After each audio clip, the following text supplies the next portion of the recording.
What is going on, guys? It is Wrestlelamia here, back with another video.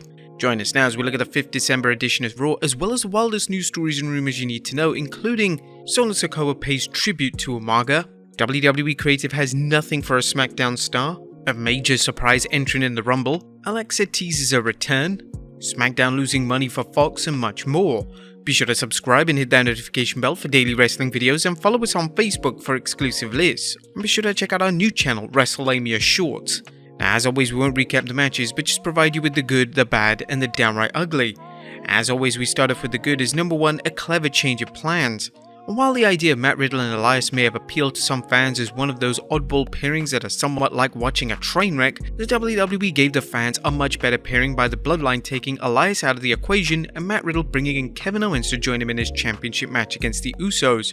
Not only did this make for a more competitive match, but it reinforced the idea that fans should never take anything for granted.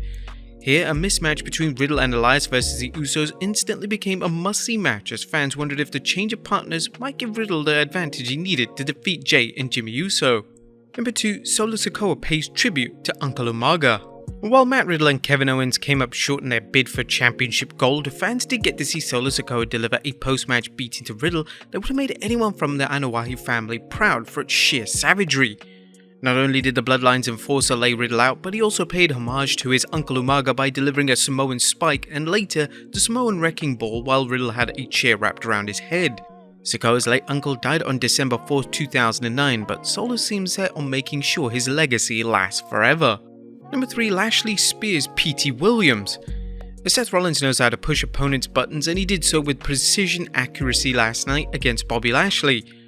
Rollins played things like a grandmaster, enraging Lashley to the point that WWE officials had to intervene, allowing Rollins the perfect chance to set up Lashley to do something rash, in this case accidentally spear producer P.T. Williams. The WWE teased authority figure Adam Pearce taking away Lashley's title opportunity while also continuing the almighty slow descent back into villainy. Number 4, JBL Poker Tournament helps set up matches.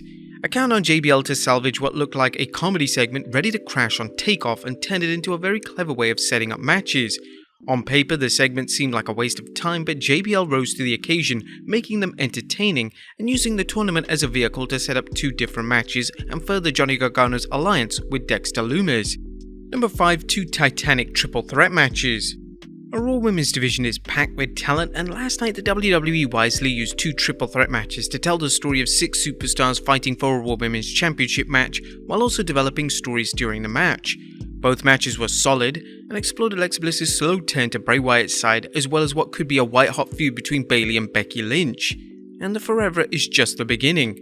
He's cool, he's cocky, he's bad. No, we're not talking about the WWE Hall of Famer the Honky Tonk Man, but US Champion Austin Theory, who's bounced back from his failed Money in the Bank cash-in and looks better than ever. Theory's backstage promo with Byron Saxton was gold as he dismissed Seth Rollins and Bobby Lashley as soon-to-be-forgotten figures from the past. Theory's boast that we live in the now and we live in my time and I've got all the cards was solid, as was Theory showing the vulnerability any overconfident heel should demonstrate when a babyface confronts him, in this case Mustafa Ali looking for his ever-elusive US title shot. Theory is a future main eventer who the WWE needs to continue pushing just to see how over he can get. But that was a good. What about the bad? Is number 1, please make it stop. The WWE's decision to focus on longer matches backfired last night with a 6-man snooze fest between the OC and the team of Baron Corbin and Alpha Academy. The match dragged on and seemed like something better saved for a house show where fans look for a spot fest, not a match to fill TV time. Number 2, where are the tag champions and challengers?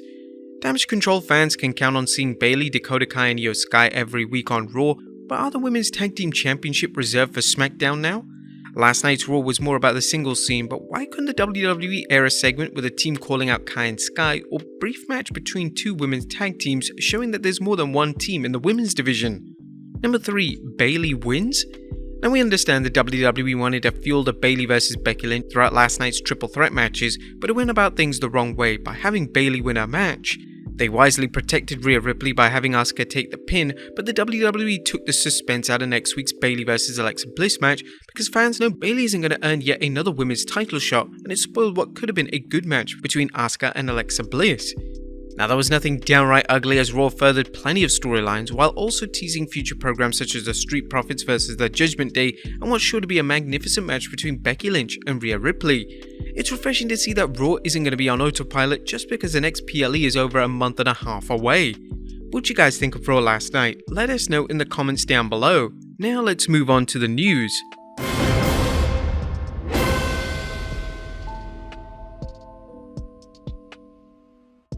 Our first story looks at SmackDown losing money for Fox. Atop of today's news, is SmackDown making money for Fox? Well, not according to Wrestlenomics' Brandon Thurston, who analysed how much Fox has paid for the rights to air the Blue brand every Friday and what the show brings for commercial revenue and retransmission revenue. Cultaholic's Aidan Gibbon broke things down as follows. While Fox spends $205 million per year for SmackDown, the network might not be making that money back. Speaking about WWE's next TV right fees and negotiations on Wrestlenomics Radio, Brandon Thurston estimated that SmackDown generates $64 million per year in advertising revenue when the show airs live. SmackDown then earns an estimated $51 million in retransmissions for Fox. Those numbers don't come close to the $205 million that Fox pays to air SmackDown though. As talks of the WWE beginning its rights fees negotiations with Fox, this story could shed light on how much the WWE might expect to bring in. While the WWE is reportedly confident in raising its fees, the story could change things, especially as broadcast and streaming platforms look for premium content. Next up, Alexa's aggression leading to something sinister? Alexa Bliss's recent aggression, as well as Bliss's attempted use of Sister Abigail during a triple threat match against Nikki Cross and Becky Lynch, has only added to the talk that Bliss is being set up for a return as Bray Wyatt's demon doll. If you've been keeping up with Bliss's matches and interviews, you'll know that she's acted oddly at times whenever Bray Wyatt's Firefly symbol shows up on screen, and that WWE's announcers have talked about Alexa's long drought of singles gold. With Bliss possibly facing Bianca Belair for the Raw Women's Championship, could Bliss channel her former fiendish fury to capture the belt? Next up, a surprise Rumble entrant.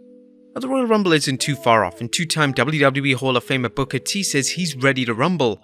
Speaking on his Hall of Fame podcast, the master of the Spinneroonie revealed, "I'm going to tell you right now, I'll be checking the mail every day all the way up until that date, because if I get an invitation, I'm definitely going to, execute it. Definitely going to be, be there.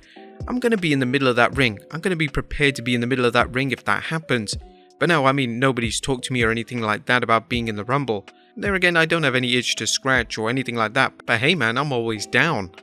The WWE loves to feature surprise appearances at the Rumble, and this wouldn't be the first time Booker made a Rumble return. Next up, WWE Creative has nothing for this SmackDown star. Now, a new report has indicated that WWE Creative have nothing for SmackDown star Aaliyah.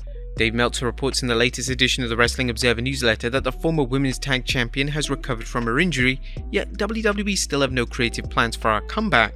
She was replaced by Shotzi on the babyface side of the SmackDown brand, and Shotzi subsequently faced Ronda Rousey in a featured title match at Survivor Series War Games. It's not indicated when Aaliyah will return to TV, but you have to assume with the Royal Rumble approaching, she'll be involved in the match. Next up, Drew McIntyre return rumors.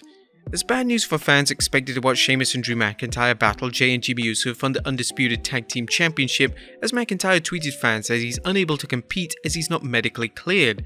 Now the WWE Universe is asking how long the Scottish Warrior will be unable to wrestle. Meltzer discussed this on the Wrestling Observer Radio, saying, "No, he's injured. I was told an injury, but it's not from a first-hand source. But he's supposed to be back for the Christmas shows, so it's only a couple of weeks, I know that. The only thing I know that he's wanted to wrestle and they wouldn't let him wrestle. It's not supposed to be a long-term thing, at least as it stands right now. Now we want to wish Drew a speedy recovery."